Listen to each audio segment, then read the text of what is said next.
At this moment, we will begin the the Finance Committee at 7:21.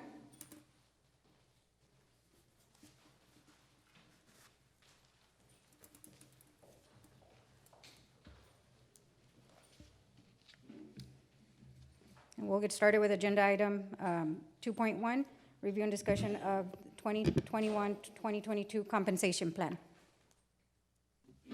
2.1 is, it's review and discussion regarding request of the proposal for dairy products for the child nutrition program. Compensation plan is administrative, Jane. Okay, here it is. 2.1, review and discussion regarding request of the proposal for dairy products for the child nutrition program. Thank you, ladies and gentlemen. Today we have for you dairy products for the child nutrition program. We are part of several co-ops that does get dairy products for us. However, because of the volume of our purchase of milk, we figured it would be good for us to just go out and see if there was a better price for us. We've asked Mr. Cavazos, our purchasing director, to initiate this. Mr. Cavazos, if y'all have any questions, he is available.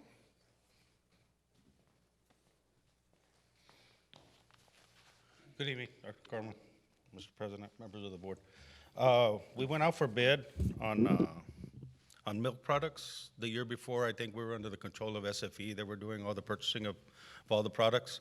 So me and Ms. Soto got together and with the permission of the administration, went ahead and went out for bid on milk products. And I think that we got a very good price. Before SFE came along, we had already done a bid, I think it was 2018, 2019, when I think that was one of the last years that Jana Landrum was here.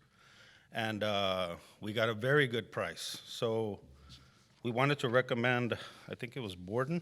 And if you look, we went ahead and put in a comparison from Choice Partners, which is probably the place where we would be normally buying our milk. And I think it was like at 4 cents less per unit.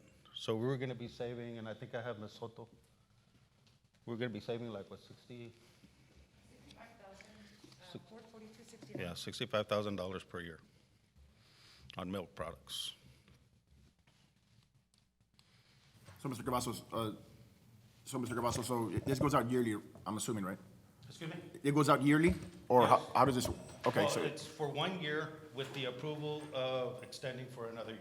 okay, cool. But these prices are fixed. Yeah, I know a few years back we went out, you know, Yes. we had saved a little bit of money then, you Right. know, but yeah, it's, I just So want to, usually the way the contracts are done, when we go out, we'll accept the bid for the year, and then we can go ahead and have the option to extend the contract for another year Okay. at the same price. great. I know you- Sometimes, they Yes, do, sir. or if they can't do the price, then we'll try to negotiate. Right. And Usually it's for and- 3 years. Right, and I want to thank you so much, because I know you guys do your due diligence to save the district money and so Yes, on and sir. so forth. Look out for the best, Yes, the sir. best We're deal for the saving district, so. quite a bit of money. I want to thank you guys so much for that. Appreciate it. Thank you, sir. Yes, sir. Thank you.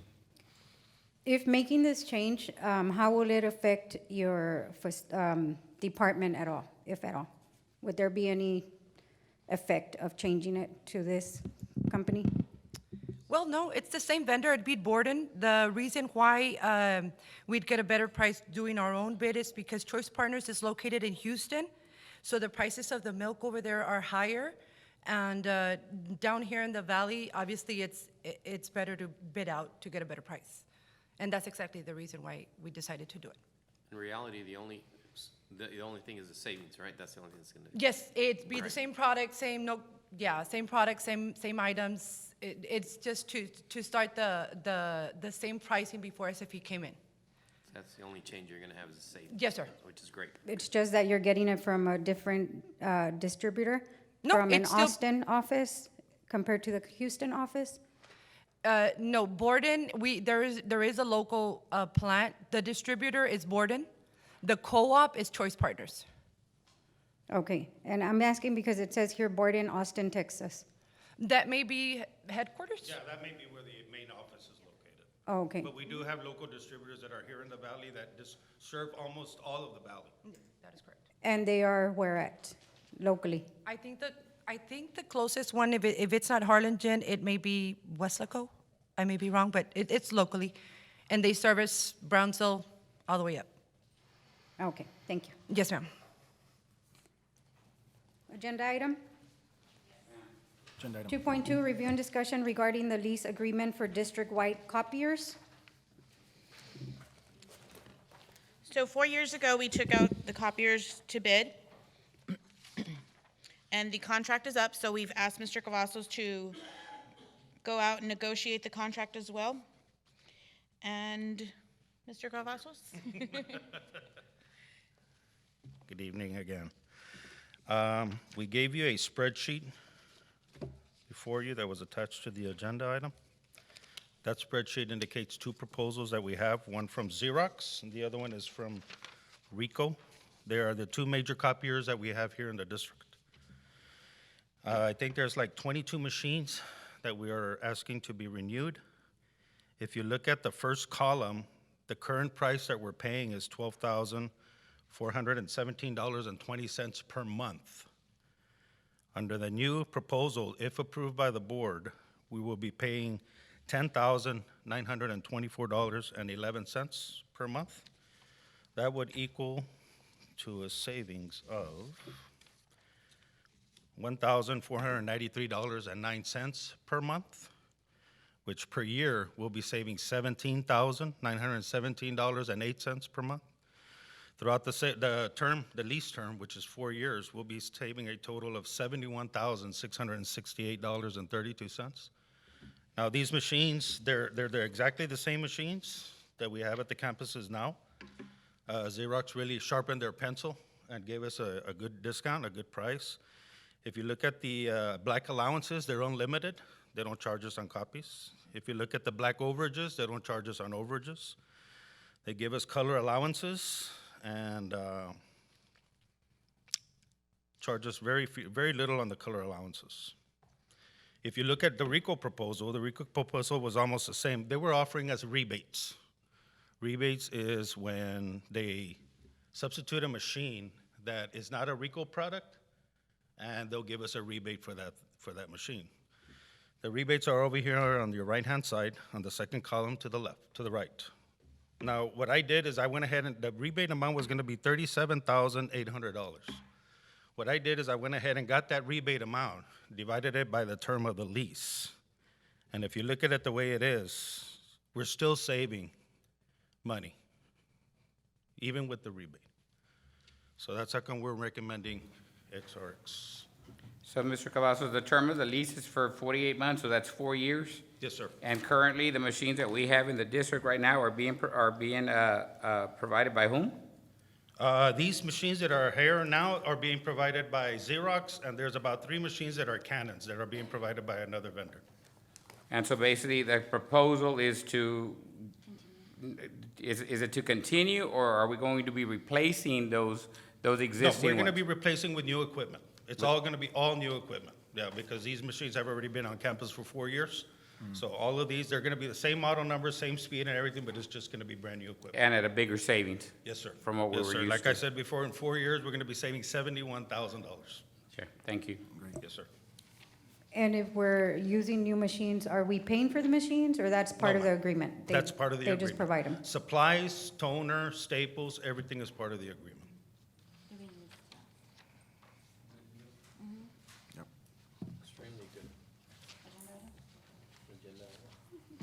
Agenda item? Agenda item. 2.3, review and discussion regarding installation of boiler at Fred Booth Elementary and Landrum Educational Complex. Thank you, sir. Thank you, Mr. Cavazos. Thank you, Mr. Cavazos, appreciate Thank it. you, Mr. Cavazos. So this agenda item, this is for the installation of the boilers at Fred Booth. We do have the boilers in stock. The installation of these items came to a halt because of COVID, because of not being able to have visitors into our campuses. But now that we have adjusted our progression plan, we'd like to be able to move forward with that. And I do have Mr. Chris Cole, our HVAC and Energy Director, available for questions if y'all have any. Mr. Cole?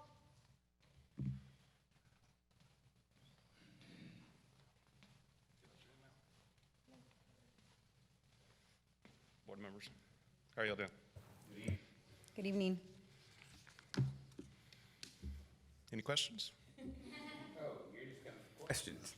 I have a question. I read the last part of that email that was sent to you by Ms. Gracia in reference to that them not having the personnel to adequately man the boiler jobs in San Benito. Yes, sir. So who is going to be doing this work? South Texas Boiler is the preferred vendor Okay. that I'd like to do this work. They've already installed some of our boilers, I believe 4 in total already. These will be the last 2 in that series. So the district, in the last 2 years, we've replaced every one of them. These 2 particular boilers are 21 and 20 years old, so end of life. So South Texas Boiler, great vendor and wonderful work. ProTech, also a very good vendor, but just due to COVID and different things like that they had here in the valley, they weren't able to staff it. So they were gonna have to bring everybody in from Corpus, which would obviously raise their bid price. So he didn't think they could compete down here. So pre-COVID, did we get a better price from them versus this other company, South Texas Boiler? No, sir, no. The bids that we just recently got, they're current, so within the last 4 or 5 months. Did y'all consider any in the valley, in Cameron County? South Texas Boiler is here in the valley. As far as Cameron County is concerned, Johnson Controls based pretty much throughout the whole valley. So yes, ma'am. So South Texas Boiler says it's in Channelview. That's their main hub, but they do have a satellite operation that's here. Where is it at? I believe, I want to say it's in Weslaco. So you didn't find anything here in Cameron County? There's the installation of this type of equipment is kind of finite, so you would look to places like Train, Johnson Controls, larger mechanical companies. That usually doesn't fit just in Cameron County. They're usually valley-wide. There's not really a designation for Cameron County. So I can think of a couple off the top of my head, not a lot of boiler installation experience though. No further questions from me. All right, agenda item. Moving on to 2.4, Agenda. review. Thank you. Thank you, sir. Yes, sir. Have a Thank good you, night. Mr. Cole. Thank you, Mr. Cole. Appreciate it, sir. 2.4, review and discussion regarding purchases over 25,000. Yes, give me 1 second while I get to that. So the list that we have for you today, these are specifically the POs that are done at the business office, and these are yearly POs. So my secretary has a list of all of the POs that we're going to be using for utilities, bond, and just ongoing items such as Skyward and Frontline. So the list before you are for yearly open POs. Now, the backup that you have is either an agreement, an estimate, or last year's PO so that you can use as reference. And I did put boxes around, the main points, what's the vendor, the description, and the total. And that's this page. And behind it as well is a list of the payments that have been made for the year. So those are just meant to be an estimate, some kind of something validating the amounts that I have on there. What you do have at the end for the bond payments is documentation from the bond booklet that we have, which gives the exact amount of what that bond payment is going to be. Which sheet are you referring to, Ms. Perez? This is the list of Right. vendors. The next page is a PO for each of those vendors, as well as a list of payments that we made in this current year for those vendors. So those are just numbers to help validate the estimated amounts for the whole year. Is this something that we normally do, or is it because of the change in the local policy? Because of the change. Okay, I just wanted to make sure. Most of these are utilities and bond payments, and they might not normally go, but just for full transparency, we wanted to make sure that we were putting those out there as well. And then, So I got a question. Yes, Yeah, sir. so most of these are in co-ops, correct? Or some of them are in co-ops? yes. Okay. Or some kind of interlocal agreement, Right. or Like bond payments, we have to pay those up. Right, so there's one here I'm just scanning through it, of course, there's tons of pages here. Okay? But there's one here, and it has, I guess it's just I guess it's page 7. Is that just an estimate? Which, But I guess the vendor would be our previous oh, legal services, yes. and then now it's just comparing apples to apples? Not necessarily. I took half of the amount that we've paid, Okay. multiplied that by 1.5%, because I anticipate, since there was an increase on that one, Absolutely. and added the rest of it in there. So this is about 135% of what we normally would have paid. Oh, wow.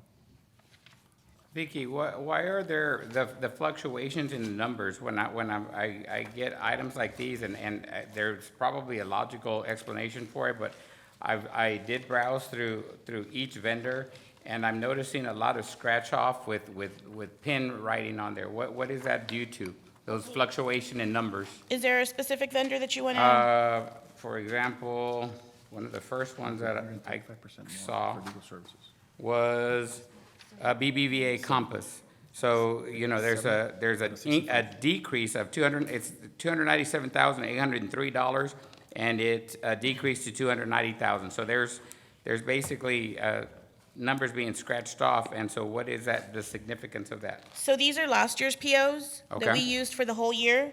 This specific one is our capital lease for the stadium, and that one is on an amortization schedule, so the principal and the interest does differentiate between from one year to another. So the scratch-offs is me just saying, this is what we had before, this is what we're going to have for the next year. Circling back to what Mr. Lopez brought up, that's 135% increase for the attorney fees? Approximately, ma'am. Okay.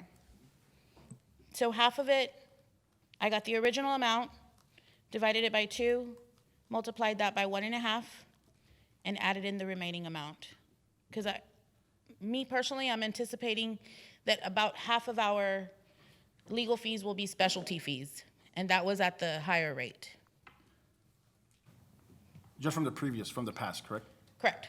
Okay.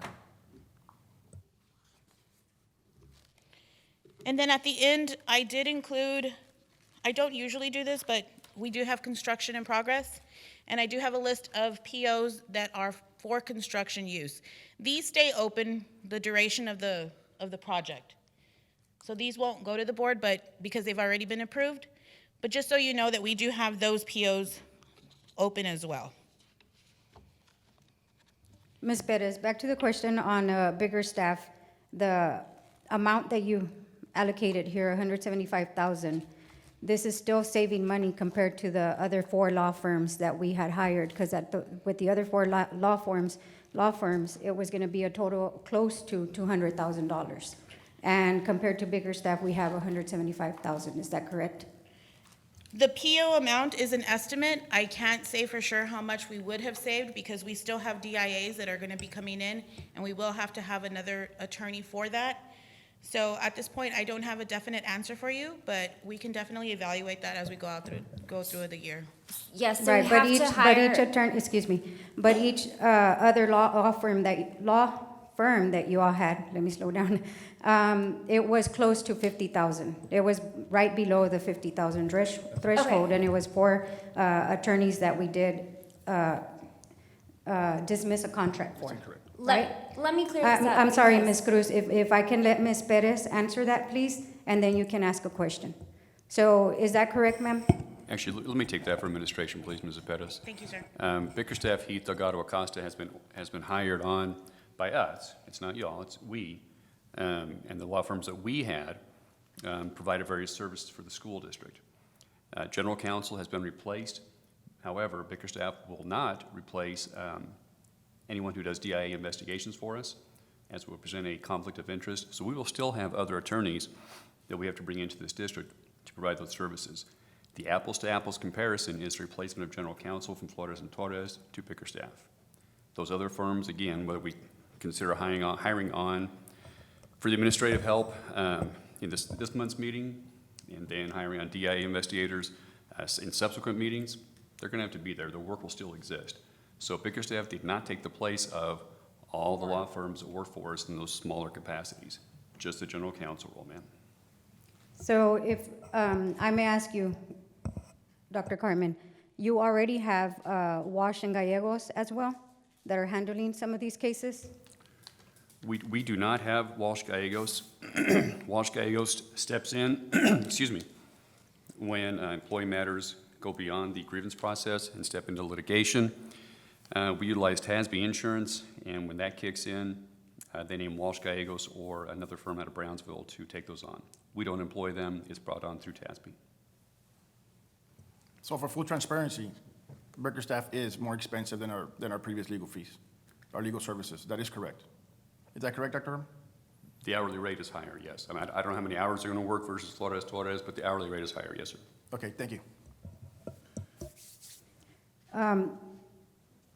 Mr. Weller, if I may ask you on the council, are you all able to provide an attorney to handle DIA situations? I think can everyone hear me? Yes. Okay. I think the best practices on circumstances like that,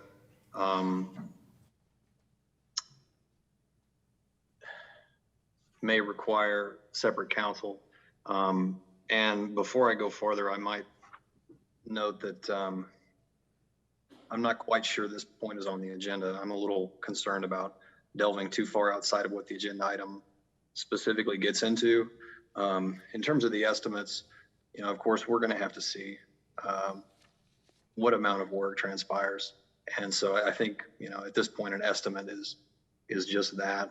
So I don't know what hours were worked by the prior council, or how you can create an apples to apples comparison of prior work compared to what we might attempt to do for the district. And obviously anything we're going to do is going to be as economic as we can possibly make it. So I think it's perhaps a little premature to estimate fees over the course of an entire year, but we will certainly effort to do everything we can to keep the district's billings as low as possible, and in the best interest of the entire school district. As Dr. Carmen mentioned a moment ago, we represent the entire school district, and so our hope is to do that at a very competitive rate. Thank you, Mr. Weller. Appreciate that. I do have a question on ABC Consulting Company, Absolute Business Consulting Group. On that, we had requested, or I had requested, not we, I had requested some more detailed information as to what is being paid for when it comes to ABC Consulting. I'm not in agreement in having it on here as a pre-approved open PO. And so I wanted to get more details on that as to what we were paying, because I saw the contract and it says media services. However, we don't get any more information on that as to what's being provided. So as to what we're paying for, other than the amount. And I'm going to refer that back to Dr. Carmen if we can get some more specifics on that, details as to what has been paid for the past year for this company. Because I know that you mentioned also that we would pay them to write speeches for the school district and so forth. And but I don't know exactly what you all are talking about. So if we can get a little bit more detail on that, I would appreciate it. Before you answer that, Dr. Corman, if you'll allow me, I just piggybacking off what Ms. Lopez mentioned. A couple of months ago, this group, the ABC Consulting Group, has been a matter of contention among the community as well. And so we brought up as a board the concerns of from October to March not having any type of product. And you mentioned, I believe, that you had opted to suspend the paper during that time because of COVID and the lack of students being here face to face. And do you recall that? Okay, so, Mr. Weller, you're talking about the agenda here, and let's make sure we stick to this. Are we delving too far off here? And if not, I'll go back and try to answer Ms. Lopez. I'll try to answer in order here. Yeah, yes, sir. I would generally recommend that we try to stick to the agenda items as quickly or as much as we possibly can. The item here seems to list a number of expenditures with estimates of what they might be. If, again, if we're going to get into detailed discussions on these things, I think we probably ought to set it for a specific agenda item in order to make sure that we're being compliant with the Open Meetings Act. So the agenda item here is, just give me a moment. Review and discussion regarding purchases over 25,000. And you have information in an agenda or a packet that contains a discussion about a listing of expenditures. So, perhaps we ought to set something like that for a specific item in the interest of the entire board. So just to make And- sure I and- understand. Excuse me, Go and I'm ahead. sorry not to cut anyone off, and again, that's for everyone's protection there. So just to make sure I understand, Mr. Weller, your recommendation as our attorney is to not discuss ABC Company in detail, make it an agenda item if we wish to discuss more on this specific contract? Yes, ma'am. The prior matter that you were talking about, and there was some, I think some estimates there that were created by the administrative staff. And so I think that allowed you to have a little bit of a talk about that. But to the extent the board wants to dig into satisfaction on a particular contract, I would, or whatever the circumstances may be, I would recommend a more specific agenda item on that point. Yes, sir. I appreciate your advice on that. And so then at this point, I would say to make this an agenda item and not include a ABC Consulting Company in this list. So leave out that company until we're able to discuss further. How would that affect moving forward? I'm sorry, I'm asking Mr. Weller for his advice Oh, on I that. thought it was Ms. Bettis, sorry. Oh, I'm sorry, ma'am. Yeah, I think if the board wants to have a detailed discussion about that particular matter, because I'm just looking at the attachments to the item here, and it just it lists the contract, but it may not be, that agenda item may not be sufficient to get into a more in-depth discussion about that particular item. So you do appreciate the estimates prepared by the staff here, and so not to contradict anything there, but yes, I would recommend a specific item if you want to get into that. Okay, so then I can go ahead and make a recommendation as to place 2.4, review and discussion regarding purchases over 25,000 on the next agenda for the regular board meeting without Absolute Business Consulting Group. I think that's probably, even the discussion of the agenda probably needs to happen outside the board. I'm sorry, can you repeat that? Yeah, I think that we're going to get into discussions about what the next agenda might be. Best practices is going to be to have those talks outside the board meeting as well. Because if one person says one thing about an agenda item, the next thing you know, somebody may come in and make a comment about it, and where does that discussion begin and end? So I would just generally recommend discussions about future agendas be handled within the board policies that talk about the establishment of agendas.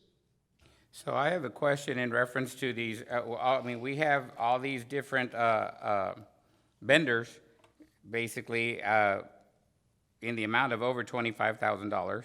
And so what is the purpose then for us having the contract in there, Ms. Vicky?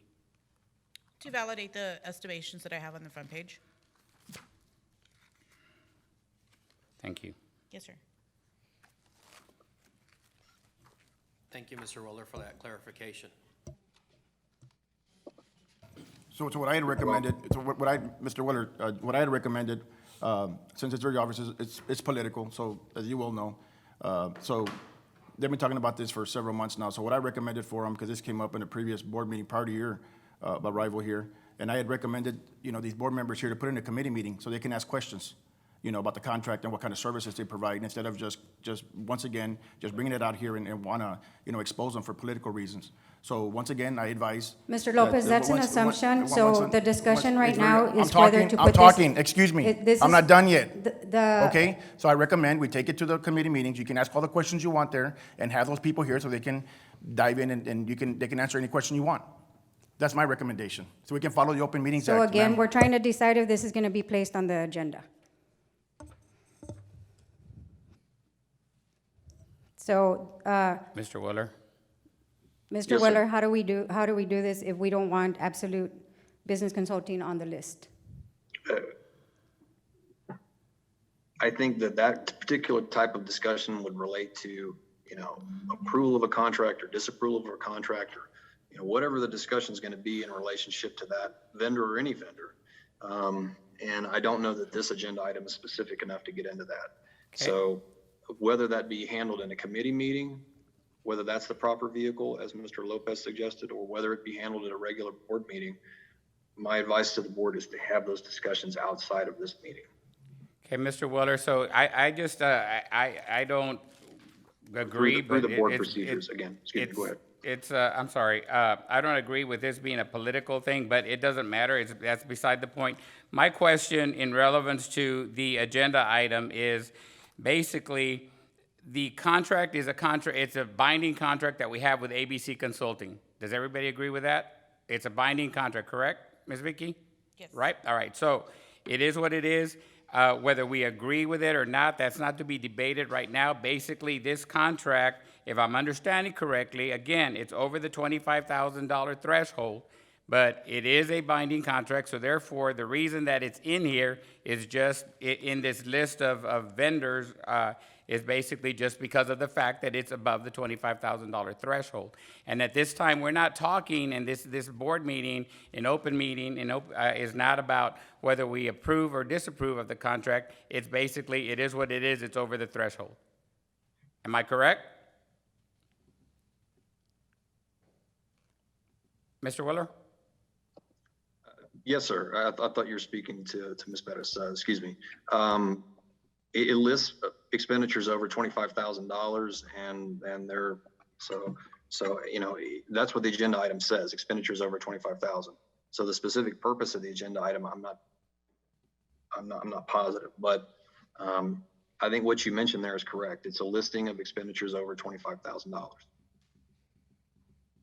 So, with all due respect to Ms. Lopez as well, just so that we make sure that we understand, again, it is what it is. It's an expenditure over the $25,000, and if it goes on the agenda, is it an agenda item? If it's an agenda item, again, it's factual. If we want to come back at a later time and discuss the company or the contract or the want or the need to disengage with that contract, then that would be in another, that should very technically rather be in another committee meeting. Right now, there's really not much that can be done. It is what it is. Do you see what I'm trying to say? I might. Correct. All right. Thank you, ma'am. Thank you, sir. Okay, Ms. thank Vicky. you. So this becomes an agenda item. 3.1, committee concerns. 4.1, adjournment at 7:54.